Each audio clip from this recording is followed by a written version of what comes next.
welcome back to YachtLens and to the Seattle Boat Show. Last summer we did the SeaPiper 37 video walkthrough at the Anacortes Boat Show, and that video absolutely blew up because apparently you guys love the SeaPiper 37 as much as we do. We've got a real treat for you today because we have Justin Parkins, SeaPiper brand manager for Seattle Yachts, and he has been gracious enough to offer to take us through the brand new 2025 SeaPiper 37. Absolutely. Thanks for having me. We really appreciate it. We're excited to show you hole 16 and some of the new things that we've done with the boat. So we went back to basics on some of the items, and then we also changed a lot of features. So the barn door was something that we've started to get a lot of inquiry about. We ended up putting the barn door system back here. It's been very popular thus far. One of the other things that I really wanted to do to make the boat stand out is paint the hull. So we started talking about that a little bit, and we've had a lot of interest out of the Florida area, the East Coast, warmer weather climates. And so what we did is we kind of moved this boat towards that market a bit. So, we're looking at the color swatches and whatnot. I figured Bahama blue. I mean, what better color is Gotta there? have the Bahama blue down there. Yeah, absolutely. But you still, you got all the options. You got the yellow that we saw last year. And yep. Yellow, the gray is very popular as well. This being our first indoor show, we really wanted to make the boat stand out. Boy, howdy has it. Yeah, it sure has. We had to rope it off because you can't get near this boat generally. That's right. The traffic has been amazing with this boat. Showstopper. Yeah, absolutely. Well, when you're ready, please come take us through. Really comfortable back here with the barn doors. Ample storage back in the little settees here as well. We do have custom made bins to go in there, or if you want the little extra depth, you can use it as a lice. Oh, wow. It's huge. Yep. Yeah. Fenders, cold storage, you name it. We can get it done. Last one we were on had a davit system back here. That's correct. And we can still install that davit system. Essentially, with this boat not being a purchase item, we wanted to work with our next buyer to figure out how they want to use their dinghy. Sure. So it's a step down into the galley. You notice we have ample storage, both port and starboard. All of the cabinets and bits and pieces are made at the Northern Marine Facility in Anacortes, Washington. All the stainless is custom made as well. We have some of the finest craftsmen on the West Coast in that building, and it's really, really fun to see a yacht manufacturer build this cool little boat. You sure do. If anybody doesn't know Northern Marine, they're very well known up in these parts. Yeah, very well. So ample galley space. We have a nice little U-shaped galley over here. Underneath the cutting table is your propane stove. And you'll notice the SeaPiper is definitely one of those conversion boats. It's something that is very comfortable and approachable for people that are looking to get out of sailing and they want to do a little bit more of a motorboat thing for ease and comfort. This boat is definitely directly shot at people looking to do the Great Loop, the Inside Passage, those types of adventures because of its range and capability. 1,000-mile range, 200 gallons of fuel at 8 knots. Yeah. This boat is slippery through the water. It's pretty impressive. That is amazing. Yeah. And the fact that it's trailerable as well is, you got the best of all of... Yeah. Right before we started this, we actually had a gentleman on board. He's looking to be on the East Coast. So he's looking at those inland waterways, and then he also wants to do the Great Loop too. Soon to retire. He was a sailboater, but this is what speaks to him now. Sure. So we're going to have him back up there once we get this boat in the water and do a little run. Very nice settee. We've had, 6 people here comfortably. It also flips out right here to extend that to a U-shaped settee for another person. This is also part of the extension for the fold-down berth. So the table will actually go down. There's filler cushions in here, and so you can have another person or two inside of the cabin of the boat. Fantastic. Yeah. One of the highlighted features for this boat is simplicity. As per the Helm, it's got everything you need. That's correct. So bow and stern thruster. I use simplicity with a little tongue-in-cheek because there are some secrets in this boat, but there's really a minimalist style feature to this boat. I actually had a gentleman walk on board. He's like, "Wow, I feel like I need to wear a watch cap and a wool sweater to be here." And I said, "That's the right attitude." Absolutely. Yeah. This is your electric panel right here. So we've got your battery monitoring system, all of the breakers for the boat, and then also your generator switch here. So this boat is optioned with the Seakeeper and a 3 kW generator. This boat has reverse cycle heat and AC. So once again, we were kind of looking towards that warmer weather climate because we have an overwhelming response that the boat wants to be there. Sure. We can also option the boat with a diesel furnace, depending if you're going to be a Pacific Northwest cruiser. So the Seakeeper is an option. That's correct. Okay. Yeah. Some of the big questions we got in the comments from the previous video were, about the stability. There's no way that boat could be stable. 8'6" beam. Yeah. Let's talk about it. Yeah. So this is essentially a modernization of a North Sea trawler. So this is an old design, new. Yeah. The idea is efficiency. That long hull line will give you efficiency through the water, a little better speed at with the 37 feet. You know, once again, we talked about the range on this boat. It's quite incredible. What I did notice when I was sea trialing hole 15 is that in 2-foot seas, beam sea, while you're underway, just the pitch of that prop will keep this boat very well upright. Anything above that, you'll definitely start to feel that side-to-side motion, and that's where the SeaKeeper really shines. Design feature, design feature, design feature. Everybody comes out here and they're like, what a space. Yeah. You know?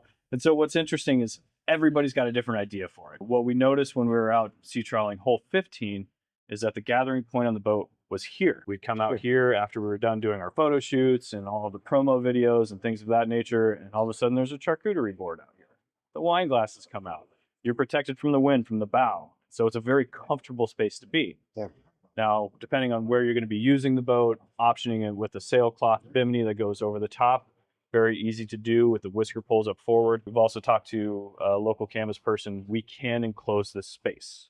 So if you're looking to stay dry going from the aft cabin to the forward foxhole, not an issue. Really? Yeah. Have you had anyone do that yet? Have you have any? I've seen a photo of one. There's allegedly one that's done the inside passage up to Alaska. I have not found the boat yet, Okay. but it's out there. I'm still hunting. That's really interesting. So if you, But I get what you're saying, that the feel, it is like a, North Sea fishing, with the absolutely Focsle forward and center cockpit, Focsle. We've gotten a lot of overwhelming response from parents. The separation of church and state.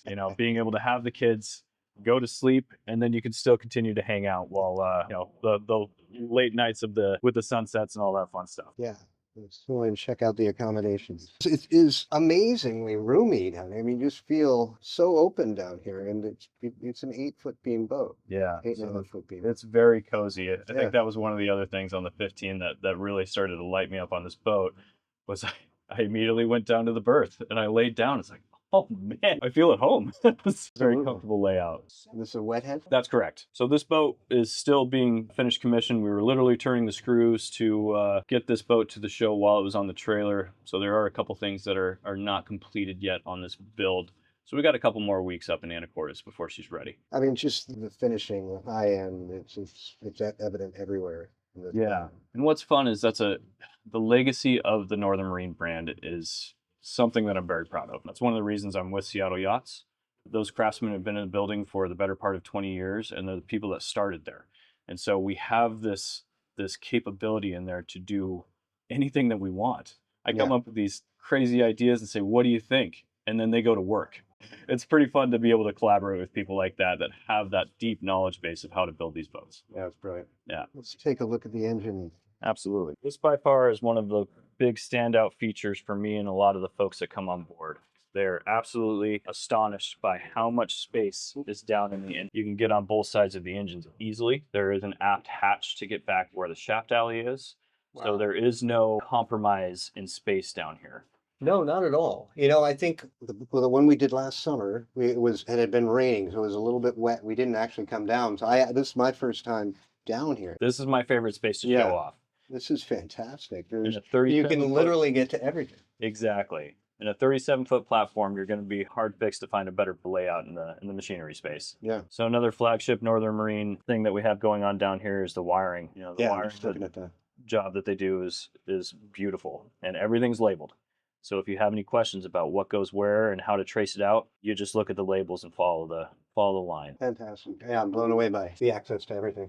Yeah, it's pretty neat. So utilization of space, once again, both of the center cockpit cushions come up, and these will be equipped with inserts to be able to store products up here, whether that's lines, consumable goods, things of that nature. We can definitely do that. We didn't get the bins yet, so you can see the top of the fuel tanks, which is great. That is good. Yeah. You've got access there to the fuel tanks. It's just so unique, but so well thought out. Very much so. Come up with it in the bow here. So we have nice high rails, comfort to walk around. Once again, all the stainless steel is manufactured at the Northern Marine facility. And what was interesting is, with this long bow, we originally didn't talk about the livable space of this bow. It's interesting when people start gravitating out, the first thing they want to do is sit down out here. So we can definitely get cushions for the bow portion here. It's nice and wide. You don't have to do the side shuffle to get around the bow. Not at all. Just the lines are so cool. And I mean, the show has just been an overwhelming response and positivity for this boat. Chain lockers, access report and starboard, and it has a very deep fall. So you can put a lot of weight in this bow and it's not going to notice.